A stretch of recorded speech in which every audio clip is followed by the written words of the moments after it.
Hi, it is the 11th of Tammuz, the 30th of June, and today I'm switching from Facebook to YouTube. See if that works better in terms of doing the recording, so that I don't have to upload it again.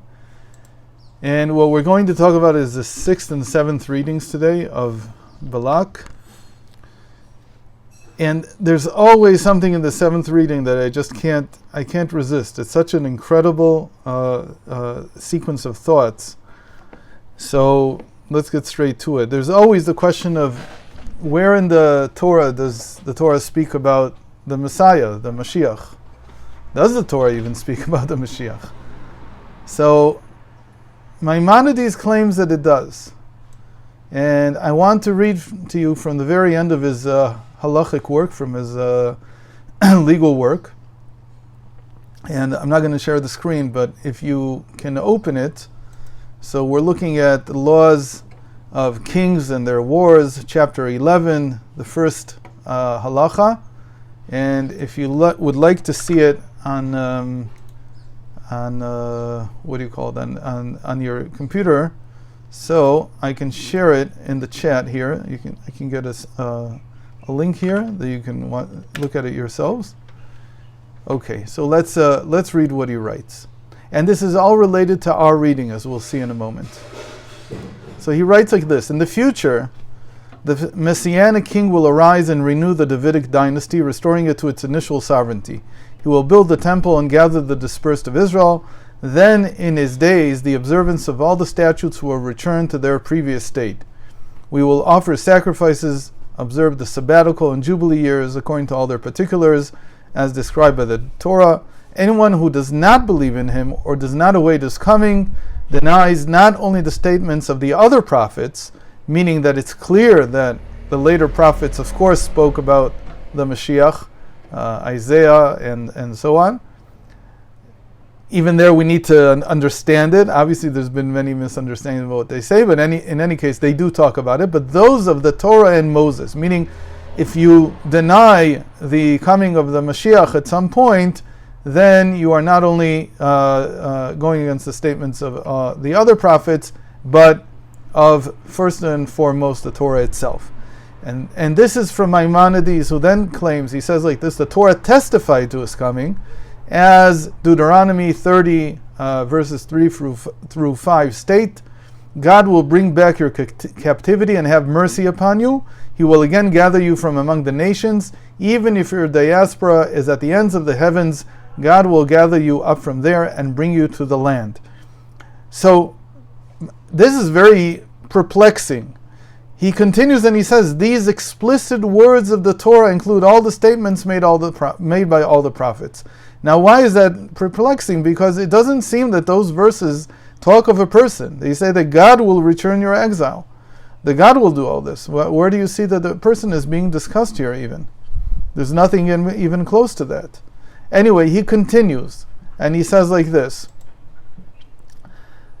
reference to Mashiach is also made in the portion of Balaam, who prophesies about two anointed kings. Now, this is very shocking, right? Because Balaam's not a Jew. He's a prophet who we said yesterday has the level, or maybe 2 days ago, has the level of prophecy of Moses. He's equal to Moses. But that's very surprising. Why would he be the one prophesying about the Messiah? So he writes like this: he prophesies about two anointed kings. The first anointed king, David, who saved Israel from her oppressors, and the final anointed king who will arise from his descendants and save Israel in the end of days. That passage, Numbers 24:17 through 18, relates.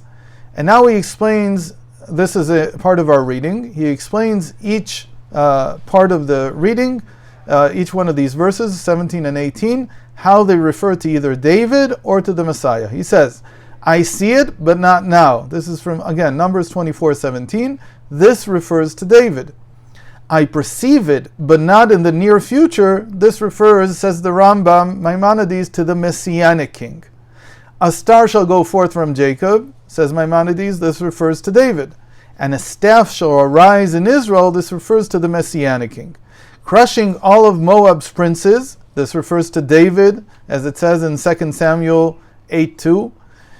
It relates there, he smote Moab and measured them with a line, decimating, and then it continues, decimating here in our parsha, decimating all of Seth's descendants. This refers to the Messianic king about whom Zechariah 9:10 prophesies he will rule from sea to sea. Edom will be demolished in our parsha. This refers to David. And Seir will be destroyed. This refers to the Messianic king, as Obadiah 1:21 prophesies, saviors will ascend Mount Zion to judge the mountain of Esau. So the last prophecy that Balaam gives the world, and after that he became just a soothsayer, like a tarot card reader, because he lost his connection with God. The last prophecy that he gives is apparently about the Messiah. And that's interesting in and of itself. But still, as the Rambam wrote, Maimonides wrote, this is only an allusion to it. There's nothing explicit that this is talking about the end of days. There's nothing explicit here that's even mentioning that there's two figures. He's understanding it this way based on homiletic understanding. So why is he so certain and determined to say that the Torah talks about a Messiah, it talks about a Mashiach? It's very hard to understand. Where did the Rambam get this from?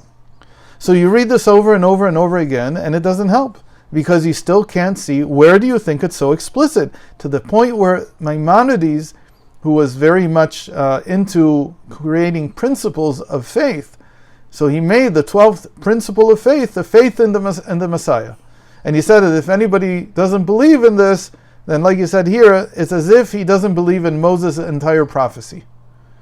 And that's very difficult to understand. Why is he saying this? What is going on? I have to tell you that I grappled with this for years. I couldn't understand, and none of the commentaries really offer an answer. Answer is kind of missing from this, and you're left very confounded. Until, thankfully, at some point, I started learning the Lubavitcher Rebbe's teachings. And he discusses this. And he gives a tremendous answer. And I want to show you the answer. Maimonides continues and he says, similarly, with regard to the cities of refuge, Deuteronomy 19 states, when God will expand your borders, you must add 3 more cities. This command was never fulfilled. Surely God did not give this command in vain. This is the continuation of what we just read about the Messiah. There is no need to cite proofs from the works of the prophets, for all their books are filled with mention of this matter. What matter? What's going on? That nothing that was given in the Torah is for vain. Okay, so why is that, or how is that suddenly related? Why are you suddenly talking to us about cities of refuge? How does this have anything to do with the topic of the Messiah? The Lubavitcher Rebbe says like this, a very simple, clear answer. He says, what is the problem with the world until now? So a lot of people would say the problem with the world is that there's no peace. A lot of people would say that the world, starvation, that there's this problem, that problem. There's 100 different problems.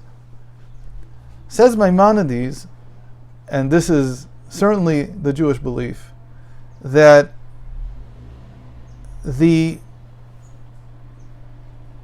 good in the world depends on fulfilling God's word. The Messiah, according to the Rebbe, is a necessity. According to Maimonides, he has to come. Why? Because, like he just said, there is at least one commandment that we have never fulfilled. No one's ever fulfilled. There may be that on a personal level, many of us haven't done many of the commandments. But he's saying, in the world, has there ever been anyone who added 3 more cities of refuge? And he says these words were not spoken in vain. This is a commandment that was given, that when God expands the borders of the land of Israel, so on top of the 3 cities of refuge, where people who did something by mistake, they killed someone, manslaughter, by mistake, they have to go into exile for a while into these cities. So there were 3 west of the Jordan. There were 3 east of the Jordan. And then in Deuteronomy 19, Moses commands and he says, and when your borders expand, you need to add 3 more cities. Says Maimonides, this was never done. If this was never done, so this is just something I can point out right away that no one ever did because it didn't happen. Moreover, we understand from that we have yet to fulfill the commandments of the Torah in a complete way, which is why, says the Lubavitcher Rebbe, the Rambam Maimonides started his whole discussion with these words. He said, the Messiah will arise and renew the Davidic dynasty. In his days, the observance of all the statutes will return to their previous state. We will offer sacrifices, observe the sabbatical and jubilee years, and so on.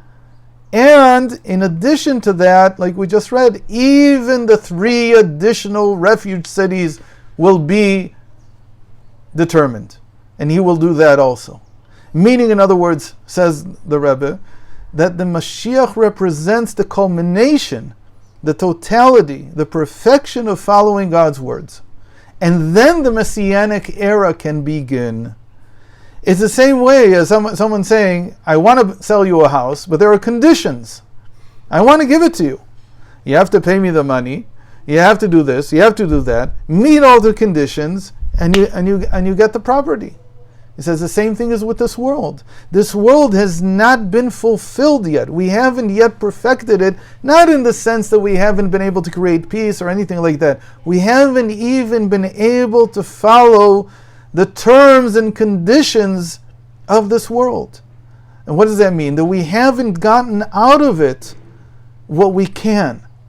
And to get out of it what we can means to follow God's commandments. That's what the Rebbe explains. And it's a very simple, elegant explanation of why Maimonides thinks it's so explicit. Because we have never yet been able to follow all the commandments. And you could argue that there are more than just these 3 cities of refuge that weren't ever determined, were never put in place. There could be many other things. Certainly there were many sins all the time. And so for the Messiah to come, for the world to come, you have to have a Messiah. What's the purpose of the Messiah? The purpose of the Messiah is to reinstate everything that the Torah is talking about. And of course, the question becomes, so really, we still have to ask, why is it that these 3 commandments, meaning these 3 cities of refuge, are as it were, the last commandment that nobody ever performed?